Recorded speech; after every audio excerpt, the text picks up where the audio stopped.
ನಮಸ್ತೆ ವೀಕ್ಷಕರೇ, ಪ್ರತಿ ವರ್ಷವೂ ಕೂಡ ನಮ್ಮ ಲಾಲ್ಬಾಗ್ನಲ್ಲಿ ಫಲಪುಷ್ಪ ಪ್ರದರ್ಶನ ಆಗುವಂಥದ್ದು ಸರ್ವೇ ಸಾಮಾನ್ಯ. ಈ ವರ್ಷವೂ 220ನೇ ಫಲಪುಷ್ಪ ಪ್ರದರ್ಶನ ಆಗ್ತಾ ಇದೆ. ಈ ಬಾರಿ ಫ್ಲವರ್ ಶೋ ಯಾವ ರೀತಿಯಾಗಿರುತ್ತೆ ಅಂತಂದ್ರೆ ಗಂಗರ ಒಂದು ಥೀಮನ್ನು ಇಟ್ಕೊಂಡು ಫ್ಲವರ್ ಶೋ ಆರಂಭಿಸಲಿದ್ದಾರೆ. ಇನ್ನೇನು ಸ್ವತಂತ್ರ ದಿನಾಚರಣೆ ಹತ್ರದಲ್ಲಿದೆ, ಹಾಗಾಗಿ ಈಗಾಗಲೇ ಅದ್ದೂರಿಯಾಗಿ ತಯಾರಿ ನಡೀತಾ ಇದೆ. ನಾಳೆನೇ ಇನಾಗ್ರೇಷನ್ ಇದೆ. ಯಾವ್ಯಾವ ರೀತಿ ಈ ವರ್ಷ ಏನು ಫ್ಲವರ್ ಶೋಗೆ ಆರಂಭಿಸಲಾಗುತ್ತೆ, ಜೊತೆಗೆ ಯಾವ ರೀತಿಯಾಗಿ ಥೀಮ್ ಇಟ್ಕೊಂಡಿದ್ದಾರೆ, ಮತ್ತೆ ಎಷ್ಟು ಬಗೆಯ ಹೂಗಳನ್ನ ಇದಕ್ಕೆ ಬಳಕೆ ಮಾಡಲಾಗುತ್ತೆ, ಎಲ್ಲದನ್ನ ತಿಳಿಸ್ಕೊಳ್ಳಿಕ್ಕೆ ನಮ್ಮ ಜೊತೆ ಇವತ್ತು ಡೈರೆಕ್ಟರ್ ಜಗದೀಶ್ ಸರ್ ಇದ್ದಾರೆ. ಅವ್ರನ್ನ ಮಾತಾಡಿಸ್ತಾ ಹೋಗ್ತೀನಿ. ಸರ್ ನಮಸ್ತೆ. ಪ್ರತಿ ವರ್ಷವೂ ಕೂಡ ವಿಶೇಷವಾಗಿ ಇಲ್ಲಿಗೆ ಬರುವಂತವರಿಗೆ ಕಣ್ ತುಂಬ್ಕೊಂಡು ಹೋಗುವ ರೀತಿ ಅರೇಂಜ್ಮೆಂಟ್ ಮಾಡ್ತೀರಾ. ಈ ವರ್ಷ ಯಾವ ರೀತಿಯಾಗಿದೆ ಈ ಥೀಮ್ ಬಗ್ಗೆ ಹೇಳೋದಾದ್ರೆ ಸರ್? ಈಗೆಲ್ಲ ತಮಗೆ ತಿಳಿದಿರುವ ಹಾಗೆ ಏನು ಈ ಐತಿಹಾಸಿಕ ಗಾಜಿನ ಮನೆ ಇದೆ, ಇದು ನೂರಾರು ಫಲಪುಷ್ಪ ಪ್ರದರ್ಶನಗಳಿಗೆ ಸಾಕ್ಷಿಯಾಗಿದೆ.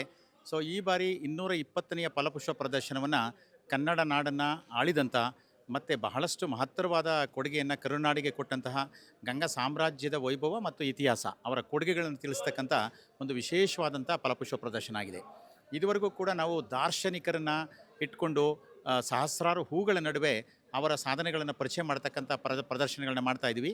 ಇದೇ ಮೊದಲ ಬಾರಿಗೆ ಕರ್ನಾಟಕದ ಇತಿಹಾಸವನ್ನು ಸಾರ್ತಕ್ಕಂಥ ಅರಸರ ಒಂದು ಪರಿಕಲ್ಪನೆಯಡಿ ಫಲಪುಷ್ಪ ಪ್ರದರ್ಶನ ಮಾಡ್ತಕ್ಕಂಥದ್ದು ಮೊದಲು. ಸೊ ತಮಗೆಲ್ಲ ತಿಳಿದಿರುವ ಹಾಗೆ ಗಂಗರು ಮತ್ತು ಕದಂಬರು ಜೊತೆಯಾಗಿ ಕನ್ನಡ ನಾಡನ್ನು ಕಟ್ಟಲಿಕ್ಕೆ ಪ್ರಾರಂಭ ಮಾಡಿದವರು. ಅವರ ಸುಮಾರು 7 ಶತಮಾನಗಳ ಕೊಡುಗೆ ಅಪಾರ ಮತ್ತು ಅನನ್ಯ. ಸೊ ಈ ಒಂದು ಪ್ರದರ್ಶನದಲ್ಲಿ ಗಂಗರ ಸಂಪೂರ್ಣವಾದ ಒಂದು ಕೊಡುಗೆಗಳ ಅನಾವರಣವನ್ನು ನಾವು ನೋಡ್ಬೋದು. ಅದರ ಜೊತೆಗೆ ಸುಮಾರು 4 ರಾಜ್ಯಗಳ ಕರ್ನಾಟಕ, ತಮಿಳುನಾಡು, ಕೇರಳ, ಆಂಧ್ರ ಮತ್ತು ಅದರ ಜೊತೆಗೆ ಕೆಲವು ವಿದೇಶಿ ಹೂಗಳು ಕೂಡ 4 ದೇಶಗಳಿಂದ ಹೂಗಳು ಆಗಮಿಸ್ತಾ ಇದೆ. ಸುಮಾರು 34 ಲಕ್ಷಕ್ಕೂ ಅಧಿಕ ಸಂಖ್ಯೆಯ ವೈವಿಧ್ಯಮಯವಾದಂಥ ಹೂಗಳನ್ನು ಈ ಬಾರಿ ಫಲಪುಷ್ಪ ಪ್ರದರ್ಶನದಲ್ಲಿ ಪ್ರವಾಸಿಗರು ಕಣ್ತುಂಬಿಕೊಳ್ಳಿಕ್ಕೆ ಸಾಧ್ಯತೆ ಇದೆ. ಮತ್ತು ಈ ಒಂದು ಪ್ರದರ್ಶನ ಈಗ ನಾಳೆ ಬೆಳಗ್ಗೆ ಅಂದರೆ 6ನೇ ತಾರೀಕು ಬೆಳಗ್ಗೆ 11 ಗಂಟೆಗೆ ಮಾನ್ಯ ಮುಖ್ಯಮಂತ್ರಿಗಳಾದಂಥ ಶ್ರೀಯುತ ಡಿ.ಕೆ. ಶಿವಕುಮಾರ್ ಸರ್ ಅವರಿಂದ ಉದ್ಘಾಟನೆ ಆಗ್ತದೆ. ಮತ್ತು ಈ ಒಂದು ಪ್ರದರ್ಶನದ ಅಂಗವಾಗಿ ಇಕೆಬಾನ ಪ್ರದರ್ಶನ 8ನೇ ತಾರೀಕಿದೆ. ಬಹುಮಾನಗಳ ವಿತರಣಾ ಸಮಾರಂಭ 14ನೇ ತಾರೀಕು ಇರ್ತದೆ. ಸೊ ತೋಟಗಾರಿಕೆ ಇಲಾಖೆ ಈ ಒಂದು ಪ್ರದರ್ಶನಕ್ಕೆ ಎಲ್ಲ ಸರ್ವ ರೀತಿಯ ಸಿದ್ಧತೆಗಳನ್ನು ಕೂಡ ಮಾಡ್ಕೊಳ್ತಾ ಇದೆ. ಎಸ್ ಸರ್, ನಾಳೆ ಇವಾಗ ಡಿ.ಕೆ.ಶಿ ಅವರು ಬರ್ತಾ ಇದ್ದಾರೆ ಇನಾಗ್ರೇಟ್ ಮಾಡಕ್ಕೆ. ಜೊತೆಗೆ ಅವರ ಜೊತೆ ಏನಾದರೂ ಬೇರೆ ವಿಶೇಷವಾದ ಅತಿಥಿಗಳೇನಾದರೂ ಇದ್ದಾರೆ? ಯಾಕಂದ್ರೆ ಪ್ರತಿ ವರ್ಷವೂ ಕೂಡ ನೀವು ವಿಶೇಷವಾದಂತಹ ಅತಿಥಿಗಳನ್ನ ಅವರ ಜೊತೆಗೆ ಕರೆಸ್ತೀರಾ ಸಿಎಂ ಜೊತೆಲಿ. ಈ ಸಲ ಯಾರಾದರೂ ವಿಶೇಷವಾಗಿ ಬರೋರಿದ್ದಾರೆ? ಅಲ್ಲ, ಪ್ರಮುಖವಾಗಿ ಮಾನ್ಯ ರಾಮಲಿಂಗಾರೆಡ್ಡಿ ಸಾಹೇಬರು, ಉಪಮುಖ್ಯಮಂತ್ರಿಗಳು, ಆಮೇಲೆ ಜೊತೆಗೆ ಇದು ಕೃಷ್ಣ ಬೈರೇಗೌಡರು ಸರು, ಅದರ ಜೊತೆಗೆ ಈ ಭಾಗದ ಎಲ್ಲ ರಾಜಕೀಯ ಮುಖಂಡರುಗಳು, ಅಧಿಕಾರಿಗಳು ಎಲ್ಲರೂ ಬರ್ತಾರೆ ಮೇಡಮ್. ಅದರ ಜೊತೆಗೆ ನಮ್ಮ ಏನು ಇಕೆಬಾನ ಪ್ರದರ್ಶನವನ್ನು ಖ್ಯಾತ ನಟಿಯಾದಂಥ ಅಮೂಲ್ಯ ಅವರು ಉದ್ಘಾಟನೆ ಮಾಡ್ತಾ ಇದ್ದಾರೆ. ಮತ್ತು ಬಹುಮಾನ ವಿತರಣೆ ಮಾಡಲಿಕ್ಕೆ ಸಾಹಿತ್ಯ ಅಕಾಡೆಮಿಯ ಅಧ್ಯಕ್ಷರಾದಂಥ ಡಾಕ್ಟರ್ ದೇವಾರ ಕೊಂಡರೆಡ್ಡಿ ಅವರು ಖ್ಯಾತ ಶಾಸನ ಮತ್ತು ತಜ್ಞರಾಗಿದ್ದಾರೆ, ಅವರು ಕೂಡ ಬರ್ತಾ ಇದ್ದಾರೆ. ಸೊ ಒಟ್ಟಾರೆ ಈ ಒಂದು ಪ್ರದರ್ಶನಕ್ಕೆ ಸುಮಾರು 10ರಿಂದ 11 ಲಕ್ಷಕ್ಕೂ ಹೆಚ್ಚಾಗಿ ವೀಕ್ಷಕರು ಬರ್ತಕ್ಕಂಥ ನಿರೀಕ್ಷೆ ಇದೆ. ಮತ್ತು ಅದಕ್ಕೆ ಪೂರಕವಾದಂಥ ವ್ಯವಸ್ಥೆಗಳನ್ನ ಈಗ ಲಾಲ್ಬಾಗ್ನಲ್ಲಿ ಕಲ್ಪಿಸಿದ್ದೀವಿ. ಸುಮಾರು 5 ಮಿನಿ ಹಾಸ್ಪಿಟಲ್ಸ್ ಇದೆ, ಪ್ಯಾರಾಮೆಡಿಕಲ್ ಫೋರ್ಸ್ ಇದೆ, ಫೈರ್ ಬ್ರಿಗೇಡ್ ಇದೆ, ಆಂಬುಲೆನ್ಸಸ್ ಇದೆ, ಮತ್ತು ಪೊಲೀಸ್ ಸಿಬ್ಬಂದಿಗಳ ನಿಯೋಜನೆ ಆಗಿದೆ. ಸುಮಾರು ಪ್ರತಿ ದಿವಸ 400ರಿಂದ 500 ಜನ ಪೊಲೀಸ್ ಸಿಬ್ಬಂದಿಗಳು, ಹಿರಿಯ ಅಧಿಕಾರಿಗಳ ಗಸ್ತಿರುತ್ತೆ. ಅದರ ಜೊತೆಗೆ ನಮಗೆ ಹೋಮ್ ಗಾರ್ಡ್ಸ್ ಇದ್ದಾರೆ, ಖಾಸಗಿ ಸೆಕ್ಯೂರಿಟಿನೂ ಕೂಡ ಇಟ್ಕೊಂಡಿದ್ದೇವೆ.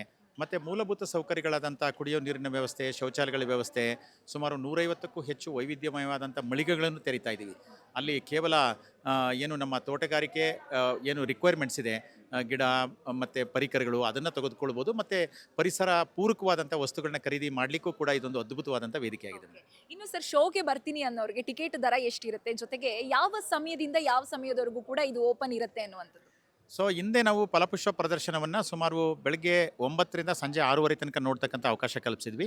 ಈಗ ಮುಂಜಾನೆ ವಾಯುವಿಹಾರದ ಸಮಯದಲ್ಲೂ ಕೂಡ ಪ್ರವಾಸಿಗರು ಬಂದು ಪ್ರದರ್ಶನವನ್ನು ನೋಡಬೇಕು ಅಂತಕ್ಕಂಥ ಒಂದು ಆಶಯವನ್ನು ಇಟ್ಕೊಂಡು ಮುಂಜಾನೆ 6 ಗಂಟೆಯಿಂದನೇ ನಾವು ಗ್ಲಾಸ್ ಹೌಸ್ ಹತ್ರ ಒಂದು ಟಿಕೆಟನ್ನು ಕೊಡ್ತೇವೆ. 6 ಗಂಟೆಯಿಂದ 9 ಗಂಟೆವರೆಗೂ ಕೂಡ ಇಲ್ಲೇ ಟಿಕೆಟನ್ನು ಪಡೆದು ಗಾಜಿನ ಮನೆಯ ವೀಕ್ಷಣೆಯನ್ನು ಮಾಡ್ಬೋದು. ಜೊತೆಗೆ 9 ಗಂಟೆ ನಂತರ ಲಾಲ್ಬಾಗ್ ಈಗ 4 ದ್ವಾರಗಳಿದೆ, ಅಲ್ಲಿ ನಾವು ಟಿಕೆಟನ್ನು ಕೊಡ್ತೇವೆ. ಅದರ ಜೊತೆಗೆ ಈ ಬಾರಿ ಒಂದು ಆನ್ಲೈನ್ ಬುಕ್ಕಿಂಗ್ ಸಿಸ್ಟಮ್ ಇದೆ. ಮತ್ತು ಏನಂದರೆ ಈಗ ಪ್ರತಿ ದಿವಸ ಬರ್ತಕ್ಕಂಥ ಪ್ರವಾಸಿಗರಿಗೆ, ಅಂದರೆ ವಿಶೇಷವಾಗಿ ವಯಸ್ಕರಿಗೆ ರಜಾ ದಿನಗಳಲ್ಲಿ 100 ರೂಪಾಯಿ ಮತ್ತು ಸಾಮಾನ್ಯ ದಿನಗಳಲ್ಲಿ 80 ರೂಪಾಯಿ ಇರ್ತದೆ. ಮತ್ತು 12 ವರ್ಷ ಒಳಪಟ್ಟಂಥ ಮಕ್ಕಳಿಗೆ 30 ರೂಪಾಯಿ ಇದೆ. ಮತ್ತು ಇನ್ನೊಂದು ವಿಶೇಷವಾದಂಥ ಸೌಲಭ್ಯನ ಕಲ್ಪಿಸಿದ್ದೀವಿ. ಶಾಲಾ ಮಕ್ಕಳು ಶಾಲಾ ಸಮವಸ್ತ್ರ ಒರೆಸಿ ಬರ್ತಕ್ಕಂಥ ಶಾಲಾ ವಿದ್ಯಾರ್ಥಿಗಳಿಗೆ ಪ್ರದರ್ಶನದುದ್ದಕ್ಕೂ ರಜಾದಿನಗಳನ್ನು ಹೊರತುಪಡಿಸಿ ಉಚಿತ ಪ್ರವೇಶವನ್ನು ನಾವು ಕಲ್ಪಿಸಿದ್ದೀವಿ ಮೇಡಮ್.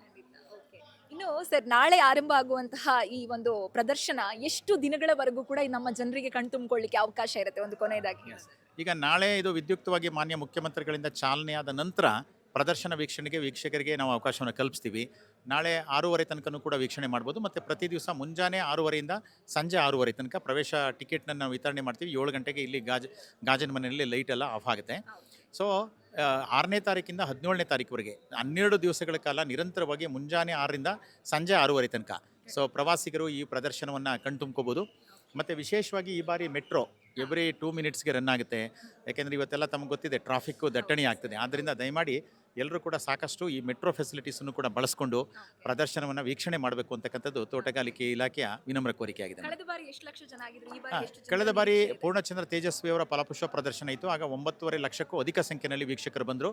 ಸೊ ಈ ಬಾರಿ ಬಹಳ ಆಕರ್ಷಕವಾದಂಥ ಶೋ ಆಯೋಜನೆ ಆಗಿರೋದ್ರಿಂದ ಮತ್ತು ಐತಿಹಾಸಿಕವಾಗಿ ಒಂದು ಪ್ರಪ್ರಥಮ ಶೋ ಆಗಿರೋದ್ರಿಂದ ಬಹುಶಃ ನಮಗೆ 10ರಿಂದ 11 ಲಕ್ಷಕ್ಕೂ ಮಿಗಿಲಾಗಿ ಪ್ರವಾಸಿಗರು ಬರ್ಬೋದು ಅಂತಕ್ಕಂಥ ನಿರೀಕ್ಷೆ ಇದೆ ಮೇಡಮ್. ಧನ್ಯವಾದಗಳು.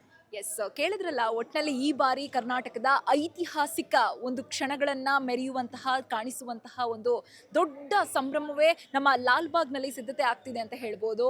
ನಮ್ಮನ್ನು ಆಳದಂತಹ ಗಂಗರ ವಂಶದ ಸಂಪೂರ್ಣವಾದಂತಹ ಚಿತ್ರಣವನ್ನು ಹೂಗಳ ಮೂಲಕ ಒಂದಿಷ್ಟು ಪ್ರದರ್ಶನಗಳನ್ನು ನಿಮ್ಮ ಮುಂದೆ ಇಡಲಿಕ್ಕೆ ಈಗಾಗಲೇ ಲಾಲ್ಬಾಗ್ ರಾಜ್ ಹೌಸ್ ತಯಾರಾಗಿದೆ. ಇನ್ನೇನಿದ್ರು ನೀವು ಬಂದು ನೋಡಿ, ಏನಿದ್ರು ಎಂಜಾಯ್ ಮಾಡಿ ಕಣ್ ತುಂಬಿಕೊಳ್ಳುವಂತಹ ಅವಕಾಶ ಇದೆ. ಖಂಡಿತವಾಗ್ಲೂ ನಾಳೆನೇ ಇನಾಗ್ರೇಷನ್ ಇರೋದ್ರಿಂದ ಇನ್ನು ಮುಂದೆ ಸುಮಾರು 10-11 ದಿನಗಳ ತನಕ ಇದಕ್ಕೂ ಕೂಡ ನಿಮಗೆ ವೀಕ್ಷಣೆಗೆ ಅವಕಾಶ ಇರುತ್ತೆ. ನೀವು ಬನ್ನಿ, ನಿಮ್ಮ ಮನೆಯವರು ಮಕ್ಕಳನ್ನು ಕೂಡ ಕರೆತನ್ನಿ, ವಿಶೇಷವಾದ ಲಕ್ಷಾಂತರ ಹೂಗಳನ್ನು ಕಣ್ ತುಂಬಿಕೊಳ್ಳಿ ಅಂತ ಹೇಳ್ತಾ ಇದಾಗಿತ್ತು ಈ ಹೊತ್ತಿನ ವಿಶೇಷ. ಇನ್ನಷ್ಟು ಅಪ್ಡೇಟ್ಸ್ಗಾಗಿ ನೋಡ್ತಾ ಇರಿ Suman TV Kannada. Camera person Mallikarjun ಜೊತೆ ಶಮಿ ಶೆಟ್ಟಿ.